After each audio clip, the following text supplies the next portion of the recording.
Hello, good morning. তোমরা কেমন আছো? আমি তো খুব ভালো আছি। আবারও সকাল সকাল তোমাদের সামনে চলে এসেছি। এখন বাজে 6:30, 6:30টার সময় আমি তোমাদের সামনে আবারও ব্লগটা শুরু করে দিলাম। চলো আমি দেখাচ্ছি আমি কোথায় যাই। তো বলেই দিই, আমি অনেক দিন পর বাবার বাড়িতে যাচ্ছি। অনেক দিন বলবো না, কিছুদিন আগে গিয়েছিলাম, কিন্তু এইটা যাওয়া হচ্ছে আমার সরস্বতী পুজোতে।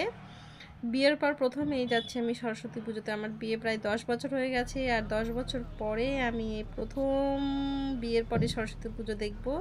আমাদের ওখানে খুব মজা হয়, খুব আনন্দ হয়, সবাই মিলে খেলাধুলো করি। আর আমার জন্মস্থানে যাচ্ছি মানে সব কিছু চেনা জানা, মানে আরও বেশি বেশি ভালো হবে, তাই না? চলো আমাদের সঙ্গে থাকো, দেখতে পাবে। সরস্বতী পুজো মানে বসন্ত রান্নাগোনা শুরু হয়ে গেছে। ঠান্ডা তবুও পিছু ছাড়ছে না মনে হচ্ছে, এখনও ঠান্ডা আছে। আমি যখন বেরিয়েছিলাম ভীষণ বাইরেটা কুয়াশা, আর তার জন্য ছবিটা ঠিক ক্লিয়ার আসেনি, হালকা মেঘলা মেঘলাও ছিল। তোমরা অনেকেই দেখে বুঝে গেছো আমি এখন কোথায় আছি। এটা হচ্ছে ফারাক্কা ব্রিজ। আমি বাসে বসে আছি, বাস থেকে ছবিটা করছি। দেখো কত সুন্দর লাগছে ভিউটা, আমার তো ভীষণই ভালো লাগছে।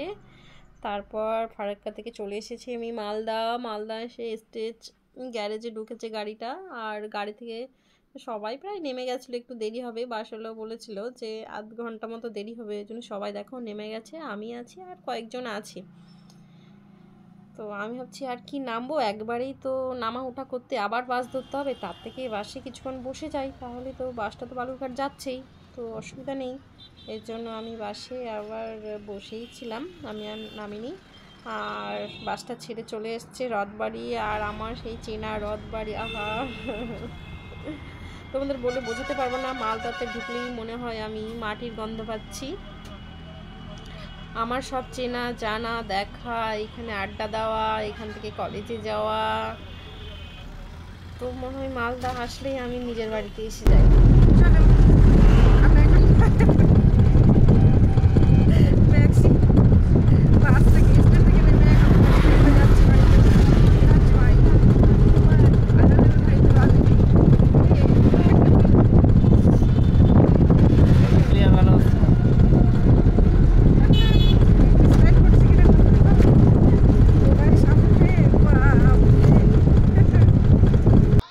দেখতেই পেলে আমার ভাই এসে পড়েছে আমাকে নিতে। তো গাজল থেকে আমি আর আমার ভাই বাড়িতে পৌঁছে গিয়েছি।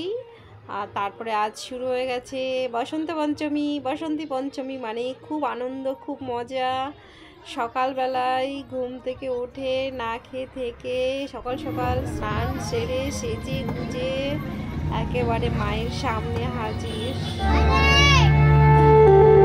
বছরের এই দুটো দিন, একটা হচ্ছে দুর্গাপূজার অষ্টমীর দিন, আর এই সরস্বতী পুজোর দিন ভীষণ মজা হয়। কেন বলো তো? সেদিনটা উপোস করতে হয়, আর উপোস করে সেজে গুজে কোন শাড়ি পরবো, কেমন সাজবো, আগে থেকেই রেডি করতে থাকি মনের মধ্যে। আর আমি রেডি হয়ে এসে পড়েছি, দেখো আমাকে কেমন লাগছে। আমি একটা সবুজ কালারের শাড়ি পরেছি, সাদা ব্লাউজ পরেছি। এটা হচ্ছে আমাদের ক্লাবের পুজো, আর ঠাকুর শেষ করেছে, পুজো শুরু করে দিয়েছে। যে আলপনাটা আমি দিয়েছিলাম, আরও সবাই যে সেখানকার মেয়েরা বউরা আছে, ওরা প্রসাদগুলো কেটে কুটে সমস্ত কিছু জোগাড় করেছিল। সবাই মিলেই আমরা কাজ করেছি যাতে তাড়াতাড়ি হয়ে যায়, কিন্তু আমাদের পুজোটা একটু লেটে হয়েছে, কারণ 2টো বেজে গেছিলো। কারণ ঠাকুর আসতে অনেকটা লেট করে দিয়েছে, তার অনেক পুজো ধরা ছিল, সেখানে পুজো সারতে সারতে আমাদের 2টো বেজে গেছিলো।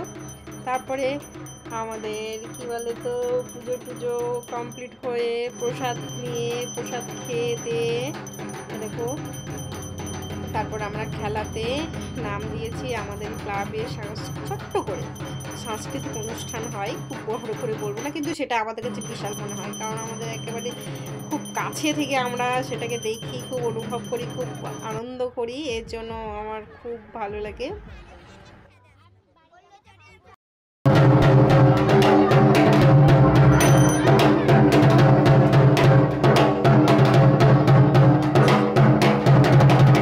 পুজো শেষে যজ্ঞ সেরে যজ্ঞের ফলটা দিচ্ছি। হাততালি হবে, হাততালি হবে, হাততালি হবে। ফুলের সঙ্গে সঙ্গে চকলেট উঠছে। রেডি? জাতীয় সঙ্গীত শুরু হবে। Ready start. ইসলাম একটু গোল করে দাঁড়াবে। আমার ভীষণই মজা হচ্ছে, কেন বলো তো, আমি কতদিন পর এসে আবারও খেলবো। আমার আর দেরি সহ্য হচ্ছে না, তাই বাড়িতে গিয়ে তাড়াহুড়ো করে খেয়ে আবারও সেজে গুজে আমি আমার ক্লাবের মাঠে চলে এসেছি। দেখো আমার চারপাশে কত লোক, তুমি দেখলে বিশ্বাসই করবে না। দেখো আমি যদি মিথ্যে কথা বলে থাকি দেখি। তারপর আমার খেলা শুরু হয়ে গেছে, আমি খেলাটার নাম দিয়েছি, এটা হচ্ছে বোম ব্লাস্ট খেলা। আমি সেই খেলা প্রথম খেলছি। আমার চারপাশে সবাই আমার চেনা জানা আছে, কার সাথে কার পরিচয় করে খেলা করছে দেখি না। চলো, এখানে পায়ে বেলুন বেঁধে দিয়েছে, আর কে কার বেলুন ফাটাতে পারে, যারটা ফাটবে না সেই ফার্স্ট হবে। তো আমাদের খেলাটা শুরু হয়ে গেছে, দেখো কিরকম লাগছে, দারুণ মজা হবে, দারুণ মজা। আমি এই খেলাটা নাম দিই, আমি দেখছিলাম।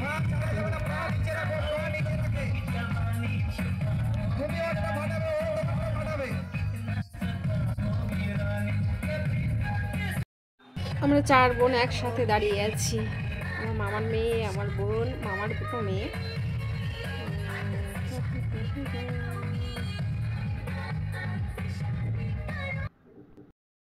এই খেলাটার নাম তোমরা বলতে পারবে বলো? আমি বলে দিচ্ছি, এটা হচ্ছে হাঁস ধরা খেলা। সবার চোখ এখানে বেঁধে দেওয়া হবে আর হাঁসটা ছেড়ে দেওয়া হবে। এবার চোখ বাঁধা অবস্থায় যে হাঁসটা ধরতে পারবে সেই ফার্স্ট হয়ে যাবে। এই জন্য দেখো কত লোক দাঁড়িয়ে আছে চারপাশে, আর ওই সাইডে রোডের ওপারে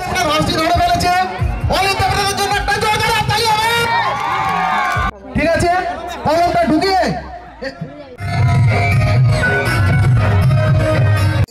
মুখ্যমন্ত্রী হয়ে আপনার মনে যদি দুঃখ থাকে, তাহলে আপনি রাজ্যবাসীকে সুখ দেবেন কিভাবে? দুঃখটাকে দূর করতে হবে। আচ্ছা আচ্ছা আচ্ছা আচ্ছা। এখানে ছোট ছোট বাচ্চাগুলো যে যার মতো সুন্দর করে সেজে এসেছে, যেমন খুশি সাজে অংশগ্রহণ করবে বলে। সকলকে খুব ভালো লাগছে দেখতে, খুব সুন্দর সেজেছে ওরা, খুব সুন্দর। দেখো তোমাদের বলে বোঝাতে পারবো না, তোমরা যদি দেখো তাহলেই বুঝতে পারবে। আমার তো ভীষণ ভালো লেগেছে এখানে।